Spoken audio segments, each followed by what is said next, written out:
پھر جنگل کا تیسرا حصہ۔ بکری کا بچہ ادھر ادھر اچھل کود کر رہا ہوتا ہے اور جنگل میں بھاگ دوڑ کر رہا ہوتا ہے۔ اسی دوران پراسرار جنگل کی چڑیل آ جاتی ہے، اس کو اٹھا کر لے جاتی ہے اور اس کو اپنے گھر لے جاتی ہے۔ وہیں پہ اس کی امی بچے کے اس کو ڈھونڈتی ہے، ادھر ادھر ڈھونڈتی ہے اور پریشان ہوتی ہے۔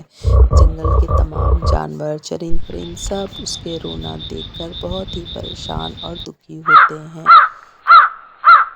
اور اسی دوران وہ بکری کے بچے کو گھر لے کر جاتی ہے تاکہ اس کو کھا کر اپنا آپ کو دوبارہ نئے سرے سے جوان کر سکے۔ لیکن بکری کا بچہ دیکھ کر پریشان ہوتا ہے اور سوچتا ہے اب میں باہر کس طرح جاؤں۔ اسی دوران گھر کا دروازہ کھل جاتا ہے، بکری کا بچہ رسی توڑا کر بھاگ جاتا ہے۔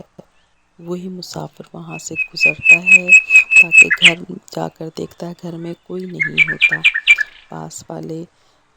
آس پاس جنگل میں ڈھونڈتا ہے، وہیں سے رسی توڑا کر بکری بھی بھاگی ہوئی ہوتی ہے۔ جب وہ دیکھتا ہے تو اس کی نظر ایک نہر پر پڑتی ہے۔ جیسے ہی وہ مسافر نہر میں قدم رکھتا ہے، سارا شراب دور ہو جاتا ہے اور بکری کا بچہ پانی پیتا ہے، اس کا شراب ٹوٹ جاتا ہے اور وہ آس پاس گھومنے لگ جاتا ہے۔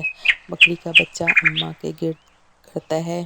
جیسے ہی مسافر کی نظر چیل پر پڑتی ہے یعنی چڑیل پر، وہ اس کو مارتا ہے۔ وہ بچا ہوا شراب بھی ختم ہو جاتا ہے اور بکری کا بچہ انسان کی شکل میں آ جاتا ہے۔ وہ تینوں ہنسی خوشی رہنے لگ جاتے ہیں۔